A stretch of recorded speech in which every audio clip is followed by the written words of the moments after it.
Welcome to the Smart Weight Loss Coaching Podcast. I'm Dr. Lisa Olson, a board-certified weight loss medicine specialist and certified life coach. In this podcast, I'll share fresh insights and effective techniques for incorporating mindset, habit change, and proven science into your life. Are you ready to achieve sustainable weight loss, wellness, and longevity? Then let's jump in and lose weight the smart way. Welcome back. One of my clients, let's call her Pam, shared her food tracker with me this week.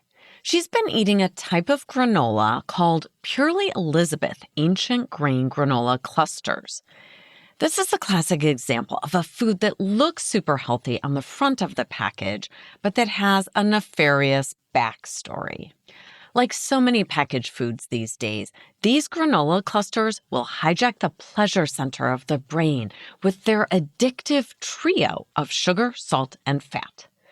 Just like the tobacco industry deliberately added nicotine to cigarettes to increase their addictiveness, if that's a word, the big food industry has adopted a similar approach.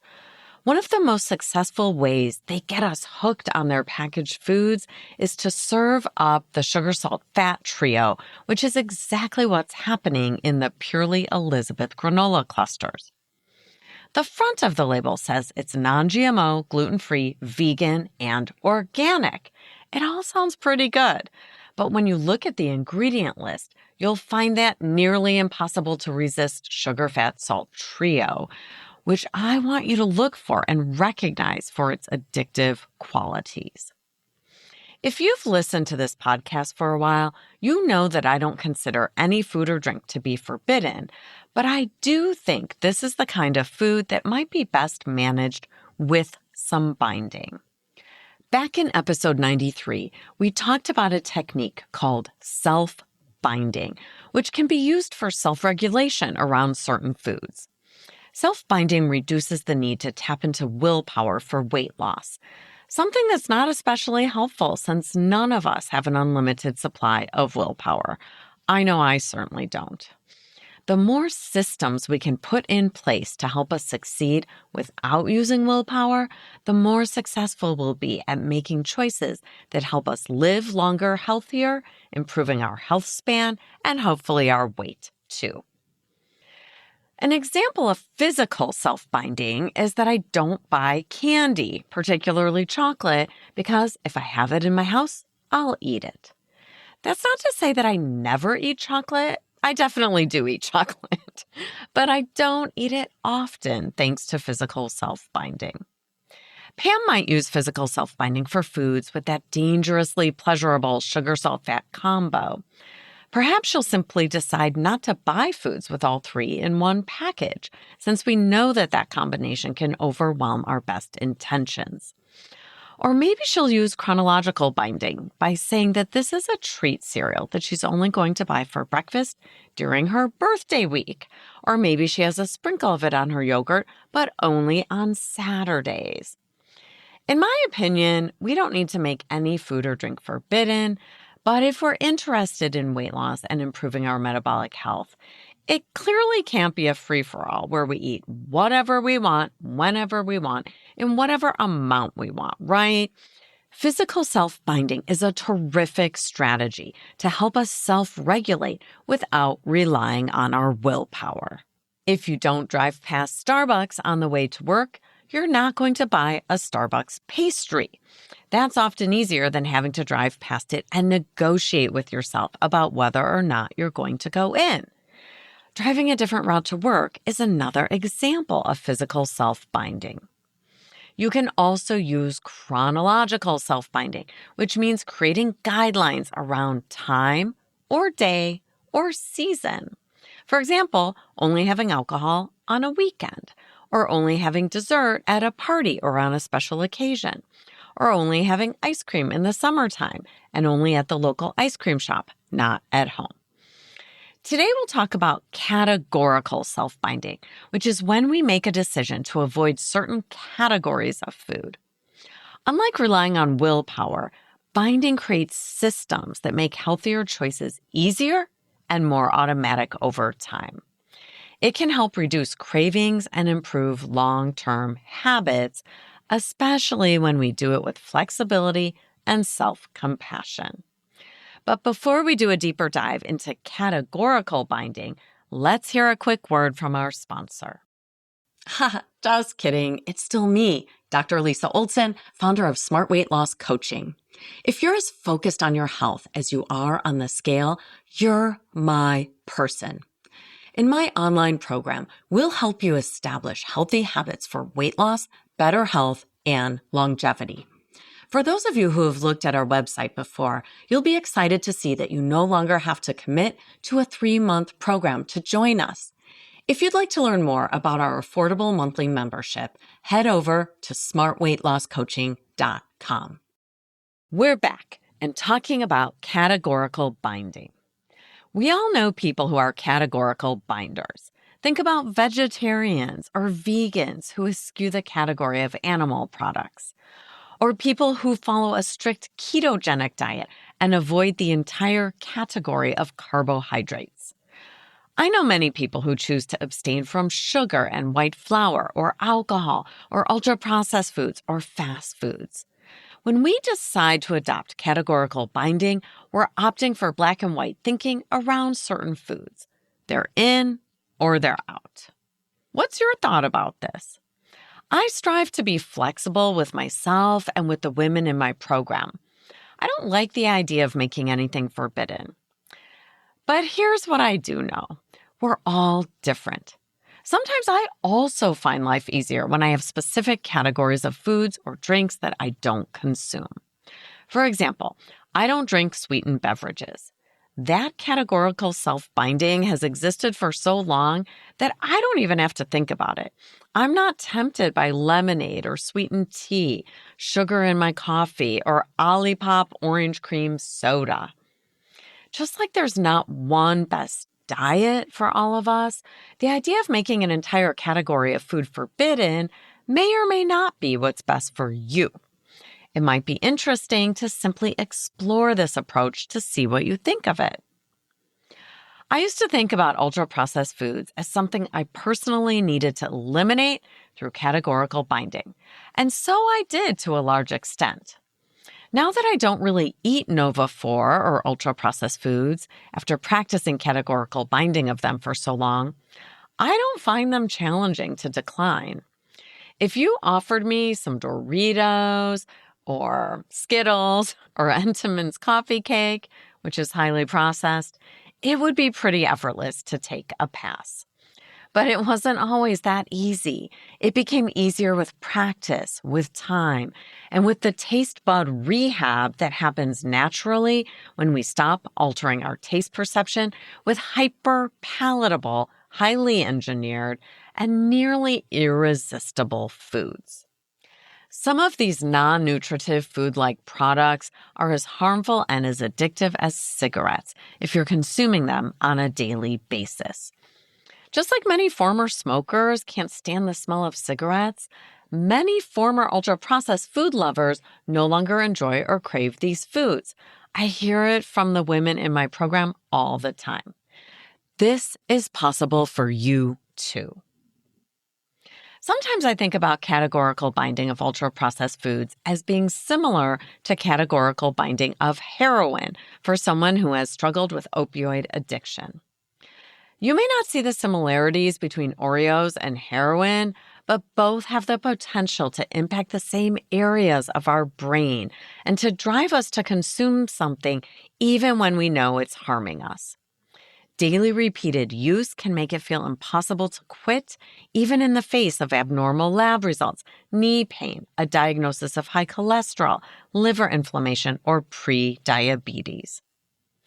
We would never suggest that someone cut back and just use a little bit of heroin on their birthday, or only once a week on Saturdays, or only a few times a year. That would be bizarre. We understand the severity of using heroin even one time. Abstaining from it forever is a person's best shot at recovery. So it stands to reason that there may be some people for whom abstinence or categorical binding is the best approach for certain products. I'm talking to you, Pepsi and Coca-Cola drinkers, and to you, potato chip lovers. I was a soda drinker many years ago myself. I know it's not effortless for everyone to quit, but I want you to know that it's possible. Not everyone who smokes a cigarette or drinks a glass of wine or eats a lot of Pop-Tarts will become addicted. But I am a believer that some people do get addicted to ultra-processed foods, and for those people, categorical binding might be the best option. We don't have any definitive studies that tell us how effective categorical binding is for food addiction yet. So all we can do is notice the parallels with other addictions and recognize that it's not one size fits all when it comes to the value of categorical binding.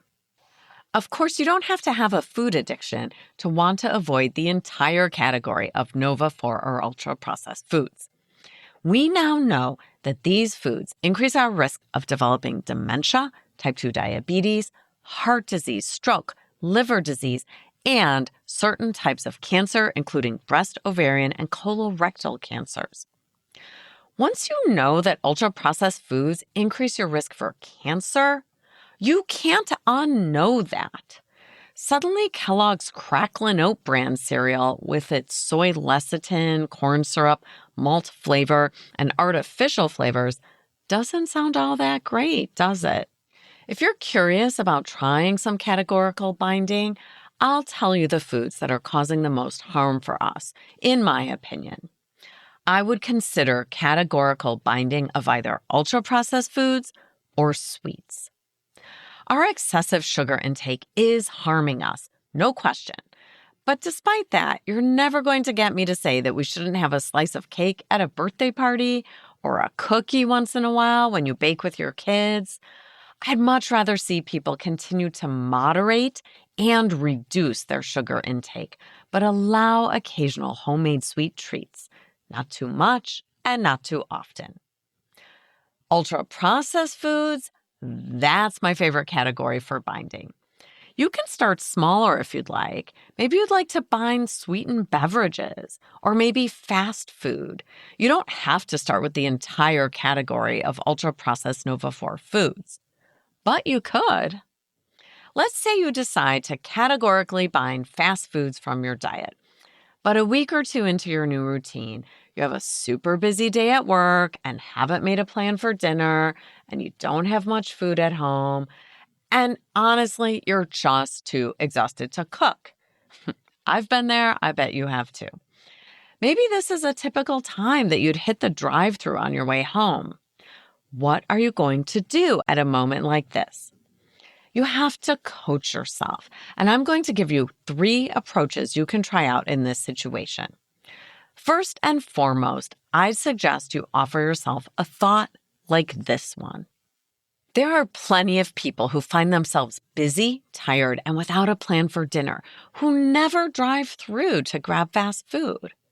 I'm going to imagine I'm one of those people. What would I do if I didn't have access to a drive-through? It's just another way to tell yourself that this is figure-outable, which increases your confidence and your cognitive flexibility. If you frame it as a puzzle that can be solved, you'll probably come up with a list of several ideas that will work. Number 2, try some positive framing of whatever solution you're going to try. You might tell yourself that actually, you do have a few simple things at home that you can eat. And while they aren't going to light up the pleasure center of your brain in the same way fast food will, they'll fuel your body without taking you down the path to the food carnival. When you offer an option to yourself, not as something you're stuck with, but something that's solving a problem for you, you might feel less resistance. For me, what comes to mind is edamame. I'm not saying that I'm delighted to have a bowl of edamame for my dinner. It tastes good, but it definitely isn't exciting.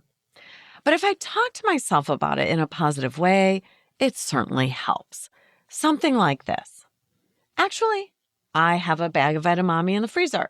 I can warm that in salted water in the microwave for 3 minutes, drain it, and I have an incredibly healthy dinner. It's not going to win any awards for the most interesting meal, but I do like it enough, and it's not fast food. I can always plan something else for tomorrow. And here's number 3. After coaching myself that this is figure-outable, number 1, and that I like my plan for tonight, number 2, the last thing I'm going to do is coach myself around the topic of trying. I'm trying to find something that's not fast food on nights like this. If that means I'm eating grape nuts and frozen blueberries for dinner, then that's what I'm eating. If that means I'm running into the grocery store to buy some pre-chopped veggies and hummus on the way home from work, then that's what I'm going to do. I'm willing to try to find a solution, and I'll keep practicing this willingness to try and be a creative problem solver rather than defaulting to fast food and then beating myself up for it. Well, you have certainly heard me say that nothing has to be forbidden. You've also heard me talk about the fact that weight loss and better health is not a one-size-fits-all proposition. I'm always up for being curious and trying new things, which brings me to your NBA, your next best action for today. It's okay if you're more into the physical binding, like taking a different route home to avoid driving past the fast food restaurant, or chronological binding, like saying you don't buy fast food during the weekdays. But if you got a little bit curious about categorical binding today and you'd like to give it a try, go ahead and write that down as your NBA. Write down which category of foods or drinks or even unhelpful actions you're going to take a pass on. And please also write down your plan for how you're going to talk to yourself if you don't nail your plan immediately. Hopefully, like we do in my program, you're going to find compassionate words to coach yourself when you forget your plan until you're halfway through your Happy Meal. Don't let perfect be the enemy of the good. That's what we're doing when we try different approaches like categorical binding. We want to personalize it by experimenting to find what works best for you. Thanks so much for listening. If you'd like more support during your smart weight loss journey, check out our group coaching program at smartweightlosscoaching.com. Until next time, stay well and stay smart.